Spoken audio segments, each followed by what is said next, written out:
ಸ್ಟಾರ್ಟ್ಅಪ್ಸಿಗೆ ಒಬ್ರು ನನ್ನ ಹತ್ರನೇ ಬಂದಿದ್ರು. ಲೋನ್ ಬ್ಯಾಂಕ್ ಆಫ್ ಬರೋಡಾದಲ್ಲಿ ಸ್ಯಾಂಕ್ಷನ್ ಆಗಿದೆ ಅಂತೆ, ಬಟ್ ಓಡಾಡಿಸ್ತಾ ಇದ್ದಾರೆ ಅಂತೆ. ಸೊ ಈ ರೀತಿ ಯಾರ್ಯಾರ್ದು 98 ಅಭ್ಯರ್ಥಿಗಳಿಗೆ ಸಾಲ ಮಂಜೂರಾತಿ ಆಗಿದೆ ಅಂತ ಹೇಳ್ತಾ ಇದ್ದೀರಲ್ವ ನೀವು.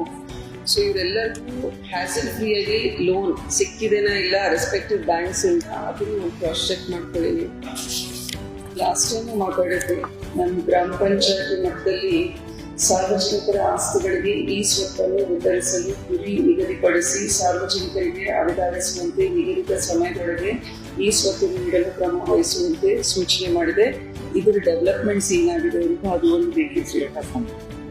ಅಲ್ಲ, ಈಗ ದಿಶಾ ಕಮಿಟಿ ಸದಸ್ಯರಿದ್ದೀರಲ್ಲ, ಪ್ರತಿಯೊಂದು ತಾಲೂಕು ಮಟ್ಟದಲ್ಲಿ ಇದೆಲ್ಲ ಪಂಚಾಯತ್ ಅಧ್ಯಕ್ಷರು ಇದ್ದೀರಾ. ಸೊ ನೀವು ಒಂದೊಂದು ಕೆದಕ್ರಿ, ಮತ್ತೆ ಯಾವ ನಿಮ್ಮ ಕಡೆಯಿಂದ ತೊಂದರೆ ಆಗ್ತದೆ ನಮ್ಮ ಗಮನಕ್ಕೆ ವಿಡಿಯೋ ಆಫೀಸರ್, ಬಟ್ ಅದು ಬೇರೆ